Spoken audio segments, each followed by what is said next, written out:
করছেন কাল আর সালানি আহলি ইলা উম্মে সালামা, আমার পরিবারের লোকেরা নবী করিম সাল্লাল্লাহু আলাইহি ওয়াসাল্লামের বিবি উম্মে সালামা রাদিয়াল্লাহু তাআলা আনহার কাছে একবার পাঠালেন বেকাদাহিন মিন মাইন, পানির একটা পেয়ালা নিয়ে, পাত্র দিয়ে। ওয়াকাবাদা ইসালে সালাসা আসহাবে মিন কুসাতিন ফিহি শারুন মিন শারিন নবী সাল্লাল্লাহু আলাইহি ওয়াসাল্লাম। তারপরে বলছেন নবী করিম সাল্লাল্লাহু আলাইহি ওয়াসাল্লামের কিছু মোবারক চুল ছিল, তিনটি নিয়ে সেগুলি পানিতে ডুবিয়ে দিল আর তারপরে পানিটা দিয়ে পাঠিয়ে দিল। উম্মে সালামা রাদিয়াল্লাহু তাআলা আনহা এরকম করতেন, কেউ যদি অসুস্থ হইতো তাহলে পানি নিয়ে গেলে অথবা পানিতে নবী করিম সাল্লাল্লাহু আলাইহি সাল্লামের মোবারক চুল তার কাছে হেফাজতে রাখা ছিল এক বোতলে, নিয়ে কয়েকটি মোবারক চুলগুলো নিয়ে ডুবিয়ে দিতেন আর ডুবিয়ে দেওয়ার পরে দিয়ে পাঠিয়ে দিতেন, আর সেটা পান করলে, সেটা ব্যবহার করলে রোগ ভালো হইত। নবী করিম সাল্লাল্লাহু আলাইহি সাল্লামের, মনে রাখবেন এই ক্ষেত্রে আরেকটি গুরুত্বপূর্ণ বিষয়, আমাদের দেশে অধিকাংশ বিদআতীদের লক্ষণ হচ্ছে যে নবী করিম সাল্লাল্লাহু আলাইহি সাল্লাম এটা সীমিত রাখেনি, এখন শুরু করেছে সবার জন্য। আলেম হুজুর, আর আলেম হুজুর এরা শরীয়তের আলেম নাও, হয়তো পীর তো ঠিক আছে আপন জায়গায়, পীরের সবকিছু দিয়ে বরকত। নবী করিম সাল্লাল্লাহু আলাইহি সাল্লামের পরে কারো কিছু থেকে, কারো শরীরের কাপড় থেকে, কারো চুল থেকে, কারো দাড়ি দিয়ে, কারো অন্য কিছু দিয়ে চিকিৎসা বা বরকত হাসিলের আশা রাখা যদি জায়েজ হইতো তো প্রথম রাস্তা খুলতো আবু বকর সিদ্দিক রাদিয়াল্লাহু তাআলা আনহুর জন্য। সাহাবায়ে কেরাম থেকে এই রকমের কোনো প্রমাণ নেই। সুতরাং আল্লাহ রাসূল সাল্লাল্লাহু আলাইহি সাল্লামের পরে কারো কোনো কিছু থেকে বরকত হাসিল করা, সেই বরকত মনে করা অথবা বরকত হাসিল করা যে সেগুলিতে বরকত আছে বা চিকিৎসা হতে পারে, রোগের আরোগ্য হতে পারে, এইরকম ইতিকাদ রাখা, এগুলি হচ্ছে বিদআত এবং এগুলি শিরকের রাস্তা। এই দিয়ে শিরক শুরু হয়েছে। তাবাররুকের বিষয় এটি আলাদা একটি বিষয়, কিন্তু এই প্রসঙ্গে এই জন্য বলে দিলাম যে আমাদের দেশে তাবাররুকের নামে বড়ই শিরক হচ্ছে। পীরের পায়ের ধুলি নিচ্ছে তাবাররুক, পীরের পায়ে চুমন দিচ্ছে তাবাররুক, হ্যাঁ, পীরের থুতু ফেলছে।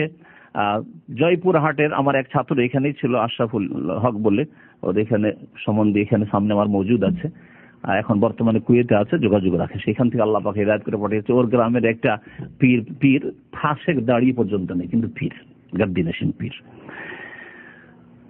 আর সে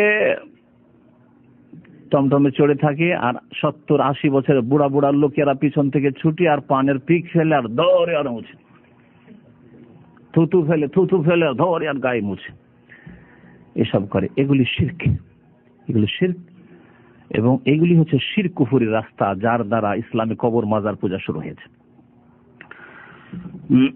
নবী করিম সাল্লাল্লাহু আলাইহি ওয়াসাল্লামের পরে এই রকমের তাবাররুক কারো দ্বারা জায়েজ নয়। নবী সাল্লাল্লাহু আলাইহি ওয়াসাল্লামের ব্যাপারে এখন যদি কেউ বলে নবী সাল্লাল্লাহু আলাইহি ওয়াসাল্লাম থেকে তাবাররুক হাসিল করব, প্রথম প্রমাণ করতে হবে যে এই চুল নবী সাল্লাল্লাহু আলাইহি ওয়াসাল্লামের, এই কাপড় নবী করিম সাল্লাল্লাহু আলাইহি ওয়াসাল্লামের, হ্যাঁ, এই লেবাস নবী করিম সাল্লাল্লাহু আলাইহি ওয়াসাল্লামের। এর সনদ সূত্র কোথায়? কদমে রসুল চিটাগাঙে আছে, ইন্ডিয়া ভারতে আছে, আরো বহু জায়গায় কদমে রসুল আছে, কোন জায়গায় কদমে রসুল?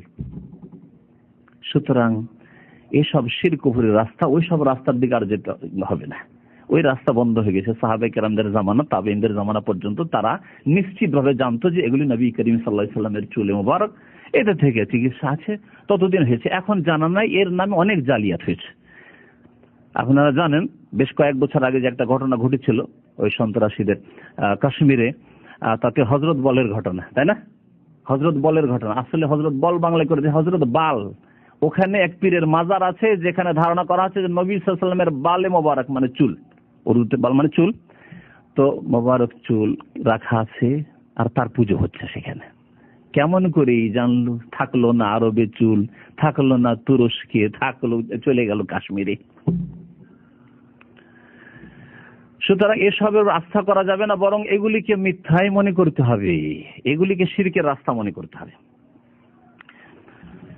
নবী করিম সাল্লাল্লাহু আলাইহি ওয়াসাল্লামের বিবি কি করতেন রাদিয়াল্লাহু তাআলা আনহা? পানিতে ডুবিয়ে দিয়ে পানিটা দিয়ে পাঠাতেন। ওয়াকানা ইযা আসাব আল ইনসান আইনুন আও শাইউন, বলছে যে যখন কোনো মানুষকে বদনজর লেগে যেত অথবা কোনো ব্যাধি হতো, বাসা ইলাইহা মিখতাবাহু, পাত্র পাঠাইতো, পাত্রে ওই পানিতে ওই চুলগুলি ডুবিয়ে দিয়ে তারপরে দিয়ে পাঠিয়ে দিতেন। ফারাআইতু শারাতান হুমরা, বলছেন আমি উসমান রাদিয়াল্লাহু তাআলা আনহু বা তাবেঈ, তিনি বর্ণনা করেছেন যে আমি উম্মে সালামা রাদিয়াল্লাহু তাআলা আনহার কাছে কয়েকটি চুল দেখেছি নবী করিম সাল্লাল্লাহু আলাইহি ওয়াসাল্লামের লাল হয়ে গেছে, চুলগুলি পানিতে ডুবে থেকে থেকে লাল হয়ে গেছে। রাহুল বুখারী, হাদিসে বুখারী।